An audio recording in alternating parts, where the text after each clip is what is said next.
My bold prediction is that Rashawn Holmes is going to reclaim the backup center spot. Oh my God. You hear Okay. it?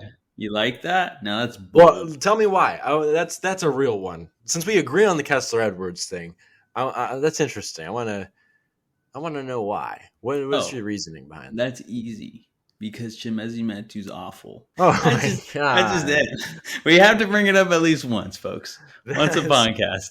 oh I Chimezi just Metu, he's just terrible. Like Holmes, if the Kings want to do something in the playoffs, Holmes is gonna have to be their backup, a six man. It's gonna rotate back to him as we've been calling it, the carousel of backup centers.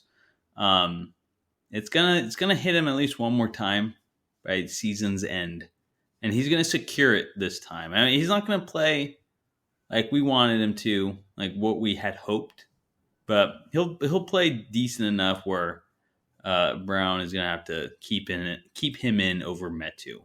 Because man, I don't know, he's Rashawn Holmes. He's just gonna be pumped for the playoffs. Like I gotta play better if I want to see some playoff minutes. I don't know if this dude's ever played in the playoffs, so if he wants to see some time in there postseason, he's gonna have to turn things around quick. So the carousel is gonna land on him once more, and he's gonna secure the job going forward. I that don't know if is like that's such a cynical endorsement of him. But I mean, that's kind of the only one you can give. I mean, didn't yeah, we put out an article I think in like November. It was like a half-hearted appeal for Rashawn Holmes, and it was kind of the yeah, same reason. It's like why? yeah. Why not? I mean, like who else? Chimezi Metu, Alex Lynn. Yeah, I don't think people talk enough about the fact that Alex Lynn is just. There's a reason they haven't tried him there.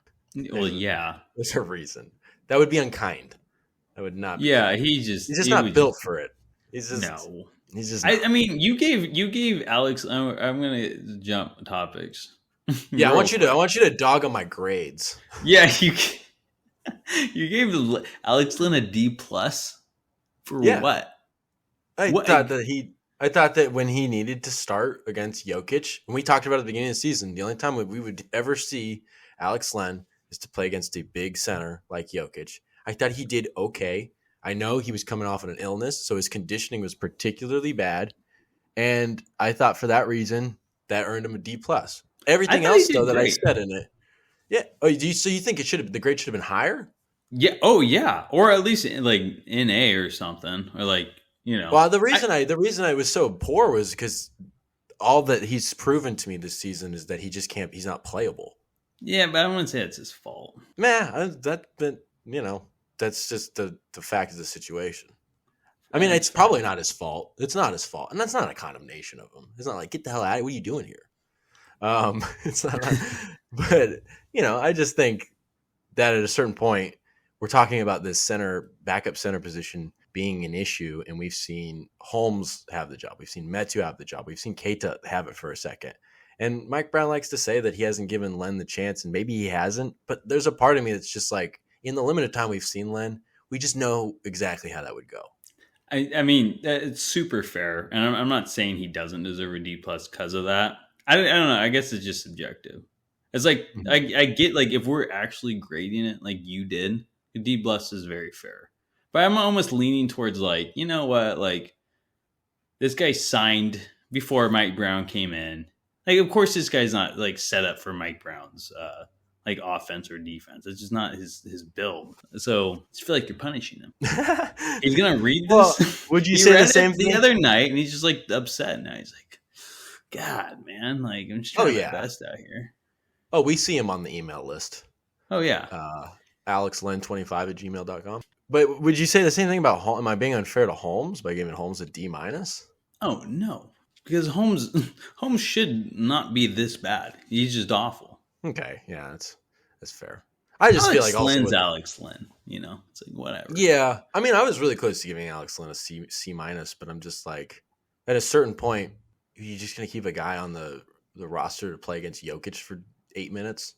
That's a great point. Like we're talking about cutting people, and we're talking about like cutting Chima Maneke or like KZ or Chimezi Metu at the beginning of the season. You just cut Len at this point. It's important to note that we came into the season, and this goes towards all the centers excluding Sabonis. we came into the season saying that the center position is the most stacked, and part of that was, wow, Lynn is a pretty good third option.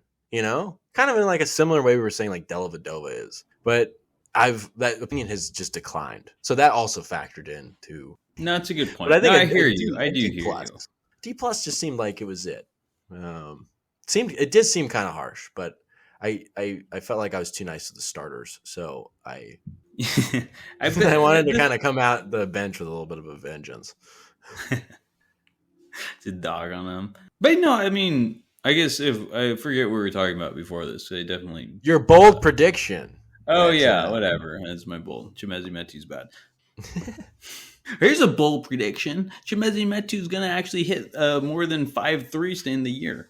that's actually an interesting over under because would you put it at 5.5 or 4.5? Because I could see him hitting 5. Five I and don't a know if he half. could. 5.5. Oh, for yeah, sure, 5.5. yeah, I could, yeah, I'd go under. Yeah, his 3-point shot, which is not like as you note all the time, was not great, but it's not a factor. What did you think of Metu getting a C plus? Do you think that was too nice? Because I did give him the benefit of the doubt by giving him a C plus. You have to. As much as I don't like Metu, you kind of have to give him the benefit of the doubt. It's like, well, Holmes has just been that bad. Like, someone has to step up. Like, Holmes deserves that D minus, right? Where it's just like Chimezi Metu wasn't like at the beginning of the season, like kind of like what you were saying, like you graded Len low because he was rated higher at the beginning of the year. It's like Metu was like fourth string center, like third or fourth string power forward. So for him to step up in that, we were asking if he was even had a chance to make the team. We were like, this guy seems like he's on the outside looking in. He seems like he's behind 2 or 3 guys in every position. Yeah. So I mean, I understand why I gave him a C plus, just because he's, will I say it, like over exceeded expectations? Like he has. I still would rather not have him as my backup center, but I mean he has, and he's also only hit 8 threes this year. So that is a very interesting over under 5.5.